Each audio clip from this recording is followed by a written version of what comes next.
கர்த்தர் மகிமையுண்டதாக. இன்றைய வசனம் சங்கீதம் 9ஆம் அதிகாரம் 18ஆம் வசனம். எளியவன் என்றைக்கும் மறக்கப்படுவதில்லை, சிறுமிப்பட்டவர்களுடைய நம்பிக்கை ஒருபோதும் கெட்டு போவதில்லை.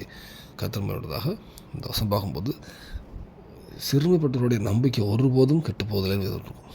இதை பார்த்தீங்கன்னா, எளியவர்கள் என்றைக்கும் மறக்கப்படுவதில்லை, சிறுமிப்பட்டவர்கள் நம்பிக்கை ஒருபோதும் கெட்டு போவதில்லை.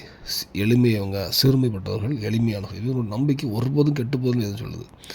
இப்போ ஒரு உலகத்தில் பார்த்திங்கன்னா சிறுமியானவங்க இருப்பாங்க. அந்த உலகத்தில் ஆத்மா எண்ணப்பட்டிருக்கலாம்.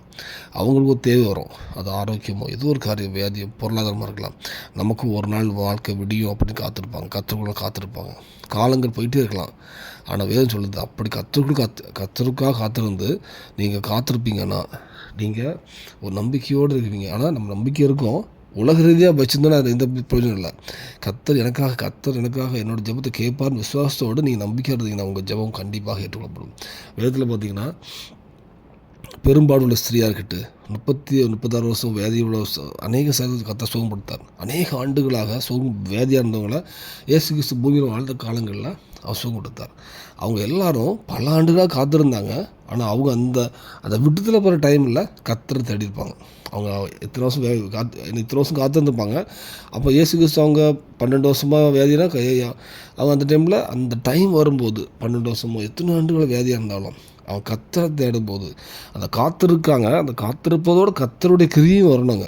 கத்தரையும் நம்ம தேடணும். அப்படி கத்தரை தேடும்போது கண்டிப்பாக சுகம் பெறும். வேதத்தில் எத்தனை வியாதியாசனம் இயேசு கிறிஸ்து வரும்போது அவங்க சுகம் பெற்றாங்க.